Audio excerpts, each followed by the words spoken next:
Hello दोस्तों, अस्सलाम वालेकुम। कैसे हैं आप सब लोग? उम्मीद करती हूँ आप सब लोग खैरियत से होंगे। जहाँ रहें खुश रहें, आबाद रहें, आमीन सुम्मा आमीन। जैसे कि आप सबको पता है आजकल बहुत ज़्यादा गर्मी हो रही है और बकरा ईद पर भी और ज़्यादा गर्मी होगी, तो उसी हिसाब से मैं आज की रेसिपी आप लोगों के लिए लेकर आई हूँ, जो कि है मटन मसाले की, जो कि आपने झटपट तैयार करनी है। घंटों आपने चूल्हे के आगे नहीं खड़ा होना। तो रेसिपी को मुकम्मल वॉच करें। रेसिपी अच्छी लगे तो लाइक कर दें, चैनल पर नए हो तो चैनल को सब्सक्राइब भी कर लें। तो चलें जी, रेसिपी को शुरू करते हैं। जिसके लिए यहाँ पर मैंने 2 अदद प्याज, 1 अदद लहसुन का जवा लिया है बड़े साइज का, 2 इंच जो है अदरक का टुकड़ा लेंगे। इन तीनों चीज़ों को हमने छीलना है, उसके बाद इसको रफली कट करना है। आपने अदरक और लहसुन को जो है वो पीसना नहीं है, इस तरह कटिंग करना है इसको। तो इन तीनों चीज़ों को हम कटिंग कर लेंगे। उसके बाद एक पतीला लेंगे और पतीले में हम लोगों ने डालना है मटन। आज मैं रेसिपी जो आप लोगों के साथ शेयर करने वाली हूँ वो है मटन मसाले की, जो कि झटपट तैयार होने वाली है। यहाँ पर मटन है तो मटन को अच्छे तरीके से वॉश कर दिया था, अब पतीले में डाल दिया है और साथ ही जो हमने अदरक लहसुन और प्याज कट किया था वो शामिल कर देंगे। अब इसमें 1 कप मैं डालूंगी ऑयल और इसके अलावा इसमें मसाले जाएंगे नॉर्मल जो घर के मसाले होते हैं। सबसे पहले हस्बे जायका इसमें नमक डालेंगे, उसके बाद लाल मिर्ची पाउडर डालेंगे, हल्दी पाउडर डालेंगे और कुटी हुई मिर्चें डालेंगे। ये चारों मसाले डालेंगे। डालने के बाद जी अच्छे तरीके से आपने इसको मिक्स करना है।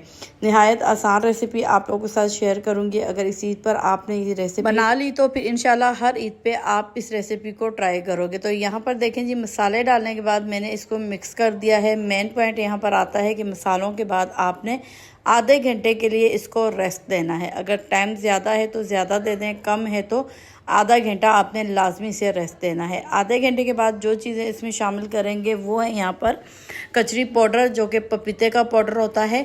अगर आप बकरे का गोश्त इस्तेमाल करेंगी तो फिर आपने आधे घंटे के बाद ये पाउडर यूज़ करना है, इसमें डालना है। अगर आप गाय का गोश्त इस्तेमाल करोगी तो फिर आप मसालों के साथ ही इस कचरी पाउडर को जो है आपने इसमें आधा चम्मच शामिल कर देना है।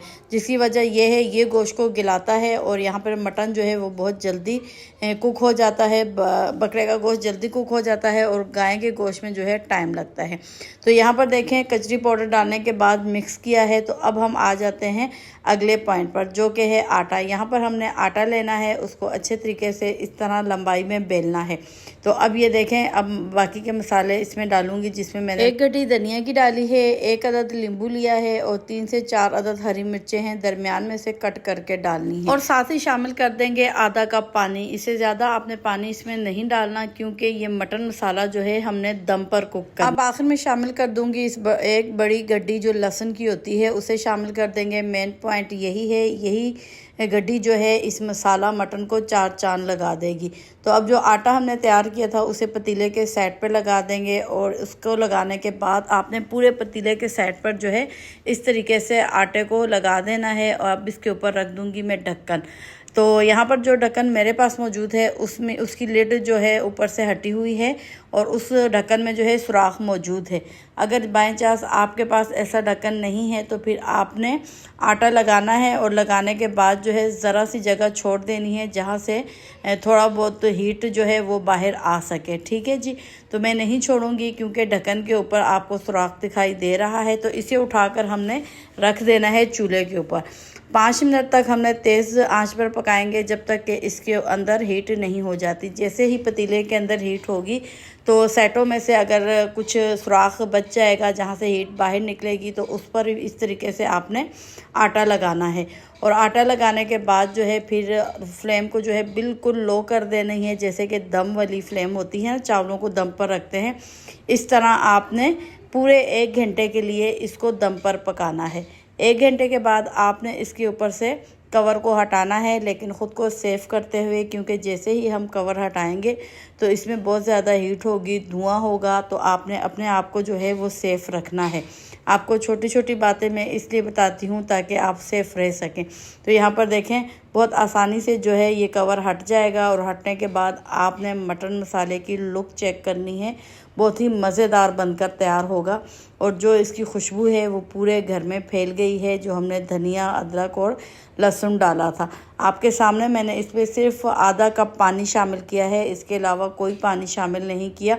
तो पूरे 1 घंटे बाद मैंने ये कवर हटा दिया है। मेरे पास मटन था तो 1 घंटे पे ये मटन तैयार हो गया है। अगर आपके पास बीफ है तो आपने 1.5 घंटे के लिए इसे कुक करना है। अच्छा जी, ढक्कन हटाने के बाद आपको प्याज और लहसुन के जवे जो नज़र आ रहे हैं, आपने भी सिर्फ 2 मिनट इस चमचे को चलाना है और जितना साबुत आपको लहसुन प्याज नज़र आ रहा है, यकीन करें वो बिल्कुल कुक हो जाएगा, क्योंकि 1 घंटा ये कुक हुआ है। यहाँ पर देखें, अब बिल्कुल भी आपको लहसुन और प्याज दिखाई नहीं दे रहा, बल्कि मज़ेदार सा ये मसाला बनकर तैयार हो गया है, इसकी ग्रेवी बनकर तैयार हो गई है।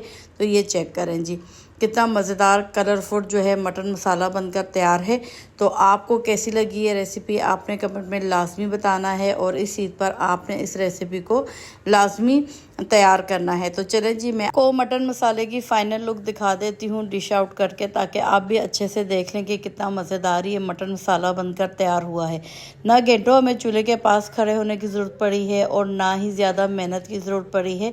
आप पंखे के आगे बैठे तमाम मसाला तैयार करें और उसके बाद लाकर आपने इसको चूल्हे के ऊपर 1 घंटे के लिए रख देना है। तो आप इसकी ग्रेवी चेक करें, इसका कलर चेक करें, देखते ही मुंह में पानी आ रहा है। आई होप मेरी आज की रेसिपी आपको अच्छी लगी होगी, इजी लगी होगी। अगर इजी लगी है तो आपने वीडियो को लाजमी लाइक करना है, और अगर आप इस ईद पर ये रेसिपी तैयार कर लेंगे तो यकीन करें आपकी वाह वाह हो जानी है। ईद की दावतों में आपने अपने मेन्यू में इस रेसिपी को शामिल कर दें। इस ईद पर इस रेसिपी को अपने दस्तरखान की जीनत बनाएं। तो ये था मेरा आज की रेसिपी। आई होप आप लोगों को अच्छी लगी होगी। तो अब मैं जा रही हूँ आपसे इजाज़त। दुआओं में याद रखिएगा, अपना ख्याल रखिएगा। फिर मिलेंगे नेक्स्ट व्लॉग के साथ। ओके बाय, अल्लाह हाफिज़।